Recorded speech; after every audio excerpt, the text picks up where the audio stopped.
కేంద్ర రాష్ట్ర ప్రభుత్వాలు భగత్ సింగ్, సుఖ్దేవ్, రాజగురును రాజకీయ ప్రయోజనాల కోసం ఉపయోగించుకుంటున్నాయని పీడీఎస్యూ నేషనల్ కన్వీనర్ నాగేశ్వరరావు అన్నారు. 93వ వర్ధంతి సందర్భంగా ఓయూలో నివాళులు అర్పించారు. దేశం కోసం ప్రాణత్యాగం చేసిన యోధుల కోసం ప్రభుత్వాలు ప్రత్యేకంగా చేసిందేమీ లేదని విమర్శించారు. ఇకనైనా భగత్ సింగ్ కి భారతరత్న ప్రకటించాలని డిమాండ్ చేశారు. దీనిపై మీ కామెంట్. గురు సుఖ్దేవ్ల అమరత్వాన్ని స్మరిస్తూ ప్రగతిశీల ప్రజాస్వామ్య విద్యార్థి సంఘం పీడీఎస్ ఉస్మానియా యూనివర్సిటీ కమిటీ ఆధ్వర్యంలో ఆర్ట్స్ కాలేజీ ప్రాంగణంలో ఈ రోజు నివాళులు అర్పించడం జరిగింది.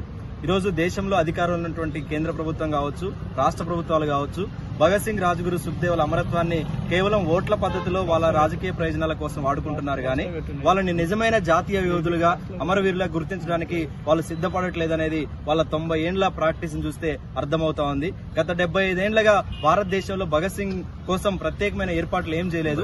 అందుకే మేము ఈ సందర్భంగా పీడీఎస్ ఓయూ కమిటీగా డిమాండ్ చేస్తా ఉన్నాం. తక్షణమే భగత్ సింగ్ కి భారత రత్న ప్రకటించాలని చెప్పేసి కూడా మేము డిమాండ్ చేస్తా ఉన్నాం. అదేవిధంగా రాష్ట్ర ప్రభుత్వం హైదరాబాద్ లో ఉన్నటువంటి ట్యాంక్ బండ్ మీద భగత్ సింగ్, రాజ్గురు, సుఖ్దేవ్ల స్మృతిలో వాళ్ళ విగ్రహాన్ని ఏర్పాటు చేయాలని చెప్పేసి ఉస్మానియా యూనివర్సిటీ కావచ్చు, లేకపోతే హైదరాబాద్ సెంటర్ లో భగత్ సింగ్, రాజ్గురు, సుఖ్దేవ్ల అమరత్వాన్ని స్మరిస్తూ ఒక స్మృతి వనాన్ని, నాలెడ్జ్ సెంటర్ ను కూడా ఏర్పాటు చేయాలని మేము డిమాండ్ చేస్తా ఉన్నాం.